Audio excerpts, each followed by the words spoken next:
પાલનપુરમાં વિશ્વ હિન્દુ પરિષદ અને બજરંગ દળ સહિત હિન્દુ સંગઠનોએ કલેક્ટરશ્રીને આપ્યું આવેદનપત્ર। પાલનપુરમાં વિશ્વ હિન્દુ પરિષદ અને બજરંગ દળ સહિત હિન્દુ સંગઠનોએ આપ્યું કલેક્ટરને આવેદનપત્ર। ગુજરાત એટીએસે પાલનપુરના ભાંગળ ગામેથી પકડાયેલ જૈશ એ મોહમ્મદ સંગઠનના આતંકવાદીઓને લઈને આપ્યું આવેદનપત્ર। ઝડપાયેલા આતંકીઓની મિલકત જપ્ત કરી તેમના ઘરો પર બુલડોઝર ફેરવવાની કરી માંગ। ભાંગળ સહિત અનેક મુસ્લિમ ગામોમાં પોલીસ મદ્રેસાઓ ઉપર તપાસ કરે તેવી કરાઈ માંગ। હિન્દુ સંગઠનોએ ઝડપેલા તમામ આતંકવાદીઓને ફાંસીની સજા કરવામાં આવે તેવી માંગ કરી છે। આજે પાલનપુર વિશ્વ હિન્દુ પરિષદ બજરંગ દળ અને જિલ્લા એકમ દ્વારા તાજેતરમાં ગુજરાતમાંથી પકડાયેલા 8 આતંકવાદીઓ કે જે મોટાભાગના ભાગળ ગામના છે। ભાગળ ગામ એટલે પાલનપુર તાલુકાનું ગામ છે। ભાગળ ગામનો ઇતિહાસ જોવા જઈએ તો અત્યંત આ પ્રકારની પ્રવૃત્તિ સાથે જોડાયેલો છે। અમે આવેદનપત્ર દ્વારા કલેક્ટરશ્રીને એ જાણ કરીએ છીએ કે આપ શ્રી અમારા આવેદનપત્ર વતીથી ગુજરાત સરકારને અને ગૃહ મંત્રાલયને જાણ કરી અને આવા આતંકવાદીઓની જે મદ્રેસામાં બ્રેન વોશ કરીને કટ્ટરવાદી શિક્ષણ આપવામાં આવે છે એની પર સખ્ત કાર્યવાહી કરવામાં આવે। આવી મદ્રેસાઓની જમીન ધ્વસ્ત કરવામાં આવે।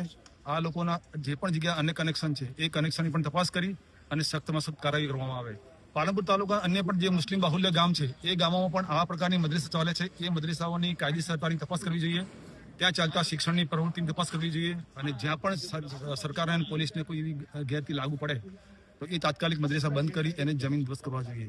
અમે એવી માગણી છે કે યુપી અને આસામની જેમ બુલડોઝર કાર્યવાહી થાય અને આ લોકોને એક સબક મળે એ પ્રકારની કાર્યવાહી કરવામાં આવે અને આ પકડેલા આતંકવાદીઓને ફાસ્ટ ટ્રેકની કોર્ટમાં કેસ ચલાવી અને તાત્કાલિક ફાંસી સજા કરવામાં આવે અને કાયદાનો ભય લોકોના મગજમાં બેસે એવી કાર્યવાહી કરવાની માગણી સાથે આવેદનપત્ર આપીએ છીએ। જય શ્રી રામ।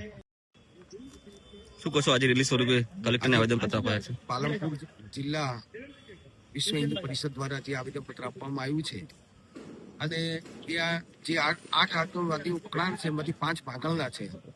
સરકારને અમે નમ્ર વિનંતી એવી કરીએ છીએ કે ગેરકાયદેસર જે લોકો મદ્રેસા ચાલે છે, આખા બનાસકાંઠા જિલ્લામાં ખૂબ બધા મદ્રેસાઓ છે જ્યાં આગળ માઇન્ડ વોશ કરી અને આતંકવાદીઓની ટ્રેનિંગ સેન્ટર જે લોકો ચલાવે છે એ લોકો ઉપર કાયદેસરની કાર્યવાહી થઈ।